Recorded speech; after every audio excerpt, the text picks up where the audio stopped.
Our story starts with an ugly flame-haired boy running away from a demon in what looks like an empty street in Japan. But before he gets smashed to pieces, he gets pulled to safety by a brunette with a big opie, and then she tells him to stay quiet or else the monster would catch them.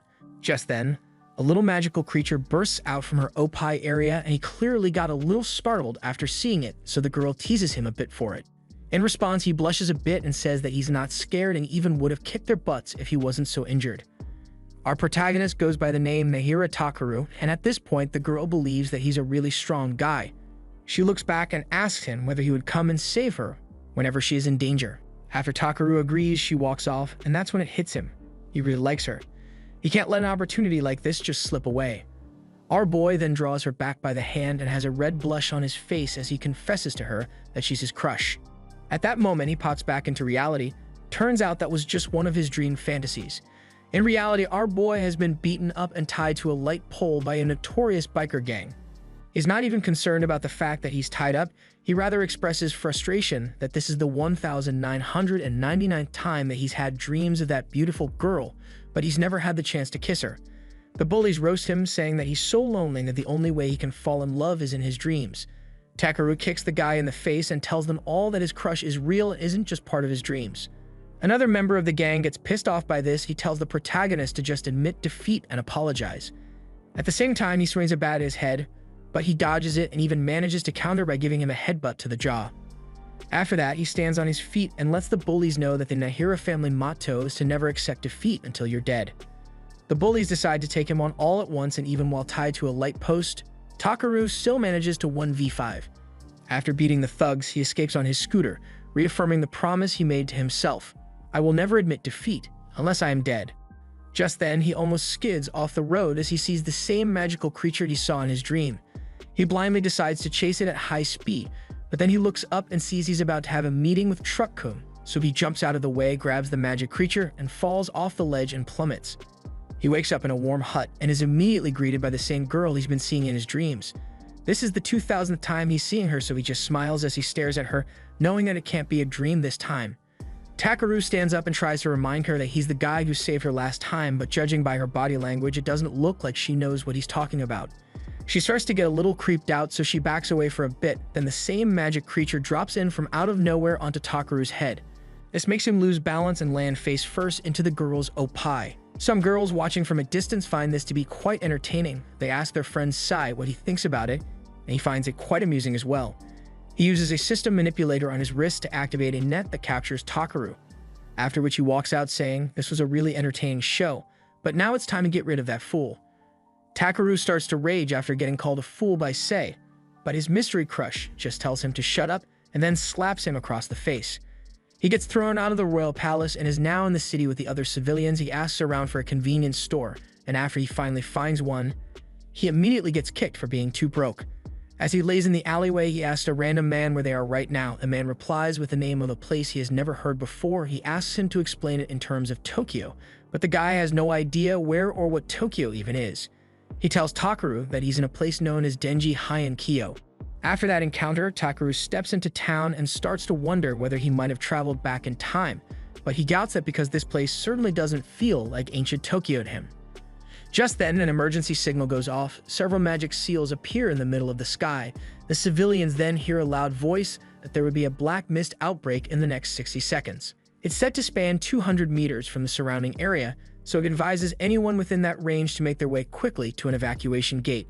Just as announced, black mist starts to fill the entire area. Takaru and some other civilians weren't able to make it in time, so they're now stuck inside and are held in by a barrier. He looks back and spots a little girl that's about to get eaten by the mist, so he rushes back to her and uses his body to shield her while they both get consumed by the mist. The next place Takaru finds himself is a creepy neon street. What's even creepier is the girl he was trying to save has somehow been petrified. He looks around and sees that it's not just her. Everyone around him has turned to stone. Some sort of robot monster comes out of nowhere and starts to smash the petrified people. Takaru gets really triggered by this, so he calls it out and tells it to stop. The monster now faces his direction and fires a proton beam blast straight at him. Takaru sees the attack coming easily, but he makes no move to dodge. He's decided not to run. He wants to test a new theory. After receiving the attack, him still being alive only proved his theory right. He has somehow ended up with a body that simply can't die. Before he knows it, the monster lunges at him again. There's literally no way for Takaru to block or dodge. All he can do is stare and see what happens next. But before the collision, another robot comes out of nowhere and pushes the other one out of the way. The people inside the robot see Takaru and wonder how he's inside the mist and still not petrified.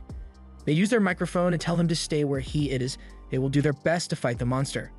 Takaru hears this and tells them to not worry about that. He's going to kick that thing's ass. He has to win this one or else he'll just feel like a loser. The monster roars, implying that it's still up for battle. The people inside the robot's suit tell Takaru to get behind them. They plan on taking the monster down with a single blow. The monster throws one of its projectile attacks at them, but they use their power of 5 thunders and launch an even heavier attack that overpowers the robot's blast and defeats it all in one attack. Now it's defeated, the dark mist starts to clear up. Meanwhile, the girl at HQ does some background checks on Takaru and discovers that this is the same guy that was on stage. Later that day, Takaru sits on his own reminiscing what he just went through. That's when Atsunaga and Yura walk up to him and ask him how he's doing. Just hearing their voices, Takaru recognizes them instantly. They were the ones piloting the robot. Takaru tells them both to stay out of his way because he believes he would have been able to take the robot monster on all by himself. Yura disagrees with that and things start to get a little heated between them both. Atsunaga separates them both and commends Takaru, saying it's really impressive that he was able to stay around in the mist, but there's no chance he would have been able to defeat that monster because he's not an onmyoji. Takaru is already furious and about to leave, but just before he does, he spots the little girl he tried to save in the mist. Seeing that she's okay brings a bright smile to his face. On his way back home, he runs into his crush. She scolds him for making a mess for her earlier. Important people like the Emperor's chief advisor have come to watch her, but he just came out of nowhere and ruined it for her. Takaru wasn't aware of that, so he genuinely apologizes. She notices that Takaru is somewhat injured, so she invites him over to her place for some food and a fresh change of clothes. While devouring her delicious food, he spent a lot of that evening telling them how he got here, and based on what she heard, his crush says it's very likely that he came here from another world. She came to that conclusion because she has never heard of anyone who can move around freely in black mist. Her dad starts to wonder whether this means he's some sort of Oni, but Takaru assures them that he's human. Takaru doesn't even know what those Oni monsters are, so the old man decides to give him a quick recap of what goes on in this world. The Oni are considered to be mankind's worst enemy from another world, and the black mist is the phenomenon that occurs when the Oni world intrudes into their world. Takaru hears this and realizes that this world is really dangerous. His crush assumes this means he wants to go back to his world, but Takaru isn't sure if he wants to go just yet because he finally got to meet her. His crush's mom says that an onmyoji would definitely know how to get him back into his world. The onmyoji are blazed so much in this world because they're the only reason the city is still standing. They protect the civilians by controlling those giant robots known as the Shikigami, and the one in charge of the Shikigami is a guy named BobSamurai. Later at midnight, Takaru wakes up and sees his crush doing some form of ballet. He stays to watch, and after she's done, he compliments her, saying she's really good with her feet. She goes on to ask him whether they both had really met at some point. Takaru confirms it, saying they'd met several times, and each time they did, he always promised her that he's going to get stronger to protect her.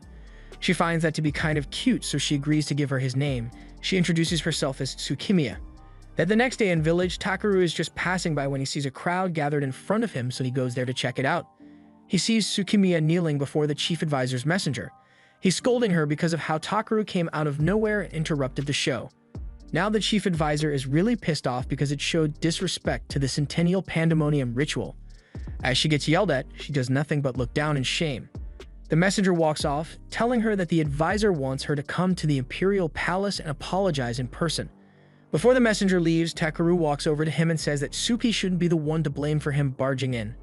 The next thing that happens is him getting put into a magic restraint cage by Sei, the guy he met earlier. Then he and the advisor walk out while Takaru remains there on the floor. On getting into the car, Sei's friend senses that the black mist is about to come.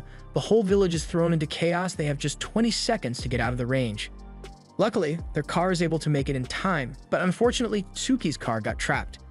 Takaru sees that Tsuki is in danger from the black mist, so he rushes in without a plan. He's determined to keep his promise to always protect her, no matter the cost. Takaru gets in and sees the onmyoji fighting the demon. He doesn't want to get distracted. He's here to save Tsuki. The onmyoji team seems to be struggling a bit against this demon. It has a couple of tricks up its sleeve that it uses to deal a very devastating blow against the onmyoji robot.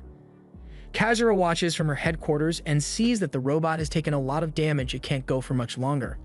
Just as all hope seems to be lost, Takeru jumps into the air and hits the monster with a stick. As he falls back, he starts to feel energy filling inside him. He might actually pull this off. But the monster stops him in his tracks by simply grabbing him, squeezing his body and throwing him to the side. All Takeru is left with now is numerous broken bones and a faint heartbeat. But this is where something strange happens. His finger bone somehow fixes itself. Sei sees that and is in utter disbelief. Takeru's bones have somehow fixed themselves, so he's now back on his feet, determined to defeat this monster, even if it means sacrificing himself in the process. The monster throws a blast at him, Takeru attacks it head-on, and as his body connects, he instantly transforms into an onmyoji and has his own cool robot suit. At this point, Takeru is certain that he must have come to this world for this very moment, so he can't afford to disappoint the gods right now. He has to protect Suki. He leaps into the air and uses a single blow to defeat the monster.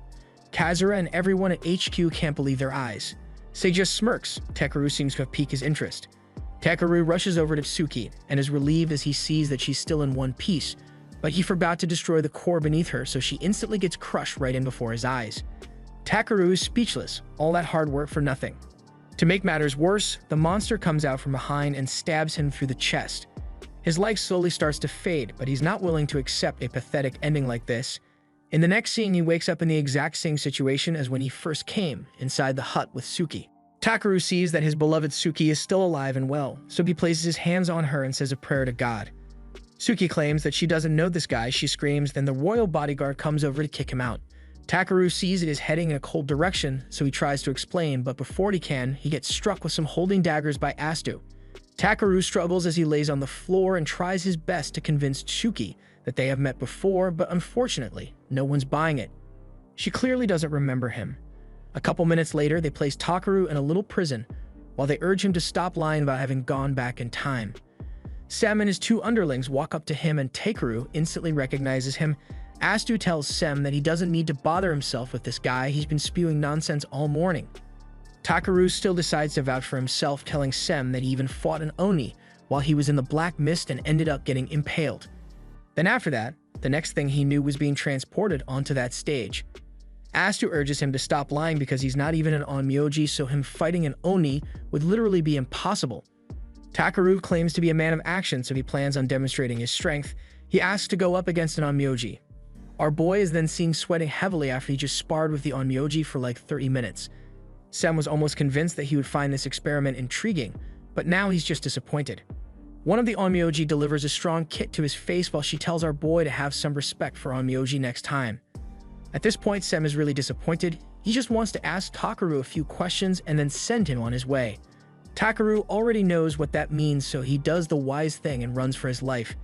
He runs past an empty field and comes back to instantly recognize it to the palace where the chief advisor arrives in, so he wonders why the construction on it hasn't been completed yet. He thinks about the fact that Suki and the others had no idea who he was, so he starts to wonder whether he somehow may have ended up back before she got killed. Just then, Suki walks in, asking Takeru what he's doing here. Takeru doesn't directly answer the question. Instead, he asks her whether this stage had ever been built in the past. Suki explains that it's been a century since a stage was built there. The stage is built for each centennial pandemonium. She further tells him that the Emperor Chief Advisor would come to watch her first performance. Takeru hears that and instantly remembers that was one of the core events that took place the last time he was here. Suki lets our boy know that the Chief Advisor is going to come around in like 2 weeks' time. With that information, Takeru vows to protect her and make sure that things don't end up like they did last time. At this point, Takeru is certain that he went back before that time. Suki got killed the day after the advisor came to see the show. This time he's going to have to protect her. He has to get insanely strong as soon as possible. That evening, he meets back up with Sem and asks him to teach him all the stuff he would need to know to become an onmyoji. Takeru knows that Sem is probably curious about his abilities. He figures he'd be overpowered if he could just combine Omyu techniques with his own powers. Sem is curious as to how and why Takeru is so confident, so he agrees to it. However, he places the condition that it would only last 1 week unless he's able to actually demonstrate his power in front of him. Takeru agrees to the terms, so then his training starts immediately. Takeru is taught that Omyu techniques are done by using spiritual power to convert the 5 spirits arising from wood, fire, earth, and metal. Apparently, almost every human is born with spiritual power, but in order to gain control over Omyu techniques, you would basically have to train for years on end in order to enhance your spiritual power. The more spiritual power you can manipulate, the stronger an onmyoji you would become. Takaru quickly gets bored of all this theoretical stuff, so he just asks his tutor to just teach him how to use the giant robot already. In the next following minutes, she places a small toy known as a Godai in front of Takaru and tells him that if he ever wants to be able to control those giant robots, he would first need to channel his spiritual energy and make the Godai stand up. Takaru is confused as to how he's supposed to do that. Kazura demonstrates by using the diviner she has on her wrist. Now it's Takaru's turn. She gives him the diviner glove. All he has to do is focus and store spiritual energy into the diviner glove. At first he thought this would be a piece of cake, then he ends up spending over 6 hours at it and still has no luck. At sunset, Astu comes to check on him and sees that he's struggling with something, so he asks what it is. He sees that Takaru is struggling with gaining control of the Godai. He pats him on the shoulder and explains that he lacks the basic level of spiritual power for controlling the Shikigami robots. Astu tries to help our boy out. He places his diviner on his back, which will simply force his capacity to expand. This method would be able to make Takaru stronger if only he's strong enough to withstand the pain. Takaru feels confident about it for a second, but immediately loses it as Astu gives his first dose. He screams to the very top of his lungs. Later that night, Astu returns home and is shocked to see that Takaru had followed him into his house. Our boy technically is homeless, so he figured he would stay here until he was able to figure something out. However, Astu isn't looking for a roommate right now, so he tells him to get the hell out. Takaru doesn't argue. He just walks out saying he'll go and stay at Suki's place since she's the only other person he knows. Turns out Astu has a huge crush on Suki. He doesn't want Takaru to steal his girl, so he tells him he can stay here for now. Takaru is really grateful, and to show it, he makes dinner for them. At first, they thought the food would be trash, but it actually ended up being really good. Astu's teammate can't hide the fact she loved the food, however, she makes it clear that she still doesn't like Takaru, after which she leaves. Later that night, Takaru spills the tea about how he came here from the future. He explains that Suki will die in half a month during a black mist outbreak. Astu considers this tale a little far-fetched, but for some reason he believes. Takaru mentions that he's doing all this because he wants to be able to protect Suki in whatever way he can. Astu tells him that position is already filled, so I guess they have to battle it out. They both are then seen in a sparring arena. Astu uses a solid material to block his attack known as a Riki. Takaru learns that's one of the important onmyoji techniques. Just 3 days after their duel, Takaru was able to unlock the Riki, with that he assumes he'll become a master in no time, but Astu bursts his bubble, saying it would take at least a year to master. Takaru has to figure something out before his time with Sem is up. Later that day, there's an outbreak of the dark mist. Kazura and the others at HQ monitor it and see that it's at a moderate danger level. To their surprise, Takaru appears behind them and says that he's going into the dark mist with them. They call him a dumbass and refuse to let him go, but he stands his ground, saying the last time he was in the mist he unlocked his secret power. Maybe he would be able to do it this time too. Astu hears what Takaru is saying and gets pissed off. He calls him a talentless loser and then proceeds to knock him out. Takaru wakes up in a bed with Astu sitting across from him. He and Yuri had already dealt with the black mist while he was knocked out. Takaru doesn't understand why they just won't let him fight alongside them. Astu takes Takaru outside to explain. He takes him to the site of a black mist outbreak that happened several years ago. Back then, he was still a rookie, so when he reached his limit, he dropped out of the battle and left his superior to fend for himself. His superior was then left with no choice but to fight on his own and sacrifice himself. Ever since that day, Astu swore never to go into the black mist without a plan, and he's not going to let Takaru's dumbass antics disrupt that. At onmyoji headquarters, Sem and the others realize that it's been over a week since they last saw Takaru at training, so they assume that he must have realized he wasn't cut out for it and gave up. Just then, there's yet another mist outbreak. This time the Oni is really strong, so Yuri and Astu suit up and decide to tread with caution. They get into their Shikigami robot and head into the black mist. On getting inside, they see that the monster they're faced against is one that controls puppets remotely. Yuri tells Atsu to get closer while she uses that time to prepare a thunder technique that bring the Oni down with a single strike. Atsu defeats some of the Oni's puppets as a way to stall for time, and by the time the attack is ready, they point the blasters to shoot, but this time the Oni is easily able to counter them before they can shoot. The Oni lands a blow that sends their robot to the ground, after which it lands another blow that knocks Yuri out of the simulation chamber. However, Atsu is still in there. There being only one person in there would mean a drop in spiritual energy, so everyone at HQ urges him to get the hell out of there, but our boy refuses to leave. He's trying to be the overpowered MC. He's about to sacrifice himself to save the city. He charges up and is about to collide with the monster. Takaru appears out of nowhere and uses his Riki to block the collision. after which he punches away with full force. Everyone in HQ is in utter disbelief as they see Takaru standing there. At this point, Astu realizes he has no other choice, so he takes Takaru into the Shikigami robot, and they both decide to work together on this. The monster fires an attack at them.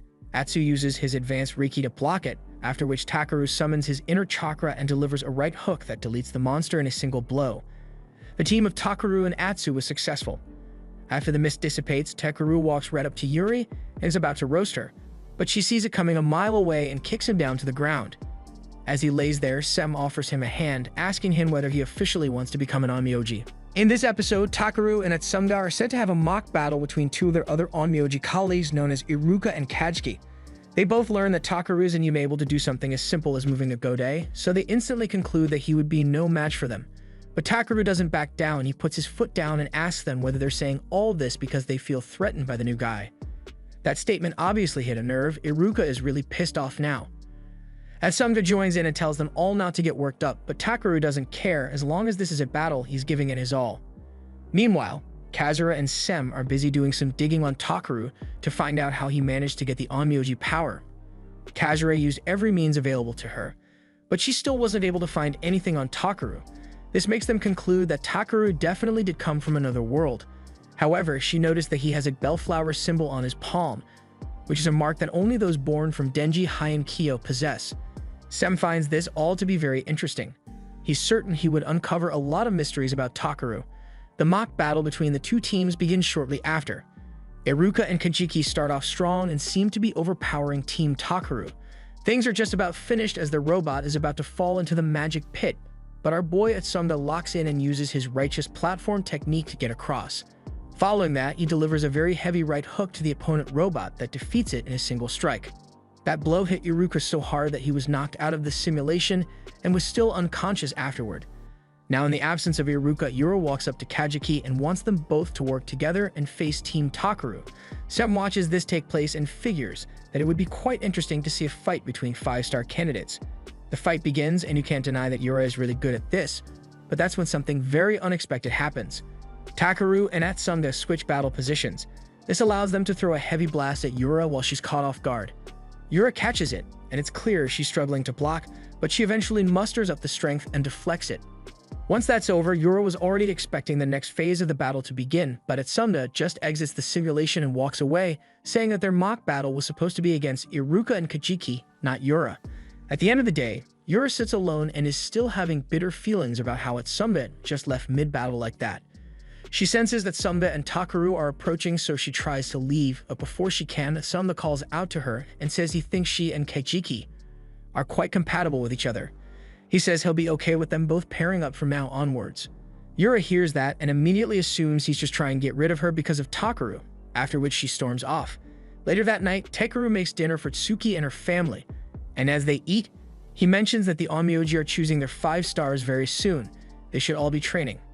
Hearing this, Tsuki is curious as to why Takaru himself isn't training, but he replies saying that he doesn't care about that. The main reason he became an Onmyoji was to protect her. Tsuki blushes, saying she's happy to hear that. This moment makes Takaru think back and remember that Tsuki is supposed to get killed on the day the super advisor comes. The advisor is scheduled to come around tomorrow, so he looks her dead in the eyes and asks her to promise to hang out with him throughout the day, but unfortunately she replies saying that won't be possible. Tsuki assumes Takaru is asking this because he's scared of the Oni. Those monsters literally come out of nowhere and make a mess of the city. It's expected for everyone to be on edge. Still, she doesn't want to give up because of the Oni. Tomorrow she wants to use her dancing to cheer up the people of the city, even if it's just a little bit. She believes that's her life purpose, and she doesn't want that stage to lose its value. Takaru understands that being there in front of the supervisor tomorrow means a lot to her, so even if she goes, he promises to do his best to protect her. The next day in the training arena, Sem informs everyone that he wants Atsumga to hit Takaru with the power of the 5 thunders. Everyone shudders at that suggestion. Atsumga hears this and a drop of sweat forms on his face. That would mean Takaru would be taking a blow that is literally strong enough to kill him. Takaru is told to use his power and fight back as much as he can. Sem also reassures him that if he really is going to die, Shinzo would intervene and save him. That said, Atsumga uses the power of his 5 thunders on him. Takaru runs up as well and uses his power fist to block, but his arm is slowly getting disintegrated. Sem and Kazura can see that things are starting to look quite bad, so they give Shino the order to pull Takaru out. She constructs her spell to save him, but our boy refuses to accept it and says he can keep going. And just like that, he ends up canceling the lightning attack and sustains no damage after that. A couple of minutes later, Yura walks through the halls, unable to forget how it took everything she had just to deflect a lightning attack, while Takaru effortlessly canceled one on his very first try. Sev is really impressed by Takaru's capabilities as well, so much so that he's even thinking of making him a 5-star on Myoji. Yura overheard Sem and Kazura as they said this. She then runs away while having a pissed-off look on her face. The next day at the festival, Takaru is ready and prepared for anything that will happen. After all, this is the day that the black mist fills the city and a majority of the population gets killed. A couple of minutes later, he sits with Atsumga and asks him to give a brief explanation of what the Oni are and what they're trying to achieve. Atsumga explains that the Oni pass through the black mist to take humans and objects back into their world as nourishment. Just then, Suki's dance presentation starts. Atsumga breaks down in tears as he sees just how beautiful she is in that dress. Takaru recalls that the black mist outbreak is supposed to start any moment from now, so he heads into town and starts warning the civilians to get out of there before the mist outbreak starts, but they don't listen to him and just think he's crazy. Atsumga follows behind him looking confused, until that confusion turns to shock when the mist outbreak alert sounds just seconds after Takaru's warning. Just like that, the black mist starts to fill the area. Takaru looks back and sees the little girl from the past mist incidents. He's not going to let that happen again, so he picks her up and gets her to safety. The next day, Atsumga reports to Sem and informs him that Takaru had predicted the black mist outbreak yesterday. He had previously told Atsumga that he came from the past, but then he didn't believe him. But with what happened yesterday, he has no choice but to. Meanwhile, Takaru is busy training while he realizes the fact that he was able to change the fate of that little girl. He would definitely be able to save Suki. However, he also considers the fact that the whole thing happened because he fell onto the stage that day. This time, since he won't be falling onto the stage, he wonders whether that means she's already been saved. Just then, he looks up and sees Yura standing in front of him with a sweaty face. She casually demands to spar with him, but no magic Onmyoji techniques. She wants them both to fight unarmed to determine who's stronger. This is the kind of deal that Takaru can never turn down, so he agrees to it. He decides their battle will take place in a large open area. But there's still time, so they'll handle Yura first, then Suki. Meanwhile in town, the special advisor has just arrived, and he wants Suki to come personally to receive a reward from him. Simultaneously, Takaru is getting his butt kicked by Yura. During the battle, she takes her frustration out on him for Atsumga, choosing him over her to be his partner. Takaru notices that she's starting to get sloppy on defense, so he spots a blind spot and hits her with a huge uppercut that sends her down to the ground. And with the rules of the match, Takaru has won. Yura stares at the ground in shame, realizing that she let her emotions get the best of her. This is probably the reason why Atsumga ditched her. But then Takaru walks up to her and gives her a piece of advice, which is to always focus on what you can see, after which he tells her his family motto. Just then, the mist breaks out again and Suki is seen running for her life. Takaru runs to save her, but finds this to be quite strange, because she was supposed to be at the stage and not here. Unfortunately, he doesn't make it in time and is trapped on the other side of the mist. He gets up to HQ and finds out that Atsumga is stuck inside the black mist with Suki, which means that he and Yura are going to have to invoke the Shikigami. They both agree to do it, but Takaru asks to be in control of the robot because he wants to be the one to protect her. Inside the mist, Suki is just about to get smashed by the Oni, but the Shikigami swoops in at the last second and saves her. Takaru remembers this monster very well. It uses mirror magic to teleport between places as it pleases. The monster uses that magic to its advantage and summons several mirrors and uses them to emit fire onto the Shikigami robot. The immense heat drops the efficiency of the robot to grade D, meaning that it's basically on its last legs. Yura can see that things are getting bad, so she suggests they retreat, but Takaru plans on keeping true to his promise to Tsuki and protect her at all times. He unleashes his full power and uses it to land a jab on the monster, but it was already one step ahead, so he teleports through the mirror to stab them from behind. However, Takaru was already 2 steps ahead. He reached into the mirror above and pulled out the monster's heart. He crushes it, and the mist fades away. Mission successful. After the mist clears entirely, Suki is seen lying on the floor and still in good condition. Takaru just smiles, realizing that he finally managed to protect her. This was the end of episode 3. Subscribe to not miss the next part.